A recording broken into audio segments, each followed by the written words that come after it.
چنانچہ اللہ کی راہ میں اگر کوئی چیز صدقہ کرو تو سب سے بہترین چیز صدقہ کرو.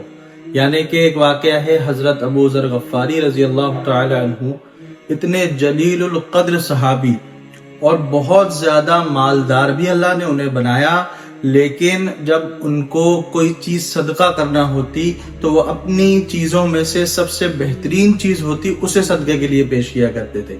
آپ کے دروازے پر ایک صاحب آئے، انہوں نے کہا کہ حضرت مجھے نوکری چاہیے، مجھے کوئی نوکری ہو تو آپ کے یہاں خالی مجھے رکھ لیجئے.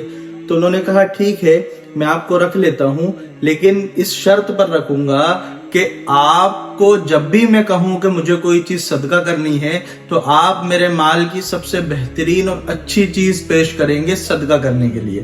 انہوں نے کہا ٹھیک ہے. اس کے بعد جب کچھ وقت آیا تو آپ آواز لگاتے کہ کوئی چیز صدقے کے لیے لے کے آؤ، وہ صحابی لے کر آتے اور آپ صدقہ کر دیتے. اس کے بعد پھر کیا ہوا، ایک دن ایسا آیا کہ ایک سائل آیا، اس نے آواز لگائی کہ مجھے اونٹنی کی ضرورت ہے. تو آپ نے اس غلام کو بلایا کہ بھائی ایک اونٹنی لا کر دو جو سب سے بہترین ہو، ساری اونٹنیوں میں سب سے اچھی جو اونٹنی ہو اسے پیش کرو.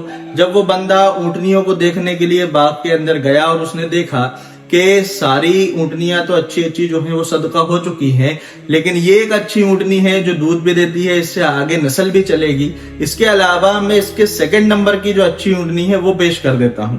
تو انہوں نے سیکنڈ نمبر کی اونٹنی پیش کر دی اور وہ اچھی والی اونٹنی رکھ لی.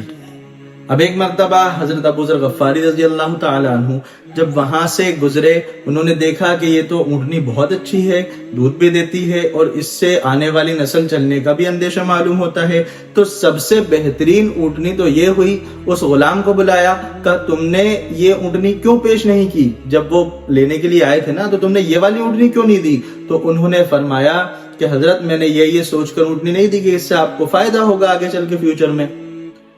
تو اس کے بعد حضرت ابو ذر غفاری رضی اللہ تعالی عنہ فرمانے لگے کہ تجھے پتا ہے کہ مجھے کس دن زیادہ ضرورت ہوگی؟ یعنی کہ اس نے کہا کہ آپ کو اس کی ضرورت ہے اس اونٹنی کی. تو حضرت ابو ذر غفاری نے کہا کہ تجھے یہ نہیں معلوم کہ میری ضرورت کا دن کون سا ہوگا. ضرورت کا دن میرا وہ ہوگا جب میں اللہ کے حضور حاضر کیا جاؤں گا اور اس وقت مجھ سے پوچھا جائے گا، میرے مال کا حساب لیا جائے گا، اس وقت میں کیا کہوں گا.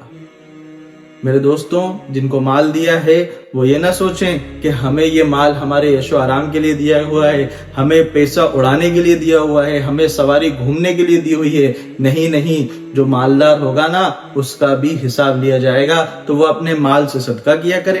اور دوسرا اس کا کیا فائدہ ہوگا کہ اللہ تعالیٰ فرماتے ہیں کہ جو بندہ میری راہ میں صدقہ کرتا ہے اس کا مطلب کرنٹ سودا ہے، بالکل ادھر لو ادھر پاؤ.